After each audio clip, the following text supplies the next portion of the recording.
নমস্কাৰ বন্ধুসকল, স্বাগতম জনাইছে আমাৰ জিআৰএছ আছামিজ চেনেললৈ। বন্ধুসকল, অনিৰ্দিষ্ট কাললৈ অসম বন্ধৰ হুংকাৰ তো কোনে দিছে, কিহৰ কাৰণে দিছে, আহক ভিডিঅ'টো আৰম্ভ কৰোঁ।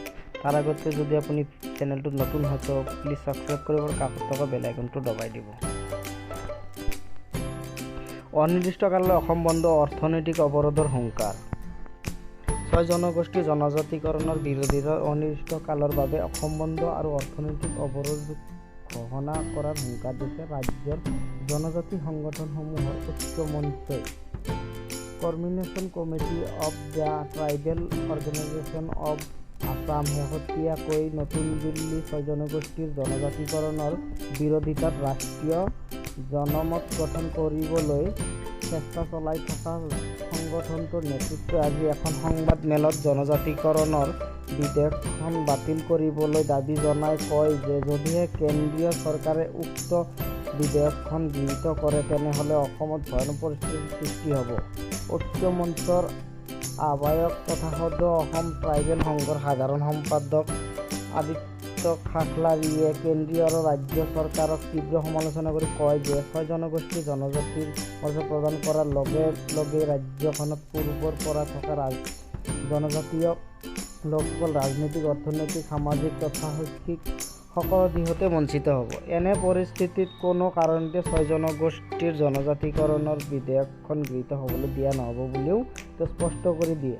চৰকাৰে একমাত্ৰ ৰাজনৈতিক মুনাফা আদায়ৰ বাবেই ৬ জনগোষ্ঠীক জনজাতিকৰণ কৰিব খোজা বুলি উল্লেখ কৰি খাখলাৰীয়ে লগতে কয় যে আমি অনাগত দিনত ইয়াৰ বিৰুদ্ধে ভয়াৱহ আন্দোলন গঢ়ি তুলিম। অনিৰ্দিষ্ট কালৰ বাবে অসম বন্ধ, অৰ্থনৈতিক অৱৰোধৰ দৰে কাৰ্যসূচী গ্ৰহণ কৰিম। আনহাতে নিখিল বড়ো ছাত্ৰ সন্থাৰ সভাপতি তথা ঐক্য মঞ্চৰ আহ্বায়ক প্ৰমোদ বড়োৱে জনজাতিকৰণৰ বিধেয়কখনক অসাংবিধানিক আৰু বেআইনী বুলি মত ব্যক্ত কৰি কয় যে আমি বিধেয়কখনৰ বিৰুদ্ধে ৰাষ্ট্ৰীয় পৰ্যায়ত জনমত গঠন কৰিবৰ বাবে চেষ্টা চলাই আছোঁ। ইতিমধ্যে বিভিন্ন ৰাজনৈতিক দলৰ নেতাসকলক দেখা কৰিছোঁ।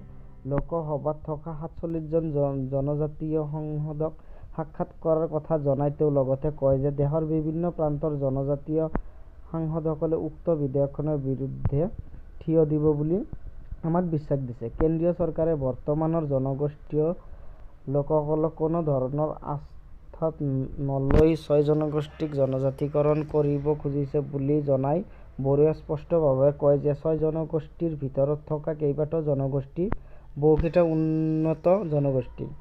তেওঁলোকক জনজাতিৰ মৰ্যাদা প্ৰদান কোনো প্ৰশ্নই আহিব নোৱাৰে। চৰকাৰে নিৰ্দিষ্ট ৰাজনীতিৰ আশ্ৰয় লৈ অসমৰ সাতামপুৰুষীয়া সম্প্ৰীতি বিনষ্ট কৰাৰ চেষ্টা চলাইছিল বুলিও কয় বড়োৱে। মন কৰিবলগীয়া কথা যে ঐক্য মঞ্চৰ প্ৰতিনিধি দলটোৱে উত্তৰ-পূবৰ দায়িত্বত থকা কেন্দ্ৰীয় গৃহ বিভাগৰ যুটীয়া সচিব সত্যেন্দ্ৰ গাৰ্গৰ সৈতে এই সন্দৰ্ভত এক বৈঠকত মিলিত হোৱাৰ লগতে ৬ জনগোষ্ঠীৰ জনজাতিকৰণৰ বিৰোধিতাত কেন্দ্ৰীয় গৃহমন্ত্ৰীক এখন স্মাৰকপত্ৰ প্ৰদান কৰিছে। তো বন্ধুসকল, আজি আছিল এইখিনিয়ে। তো ভিডিঅ'টো যদি ভাল লাগে তো প্লিজ লাইক আৰু শ্বেয়াৰ কৰিব। ধন্যবাদ।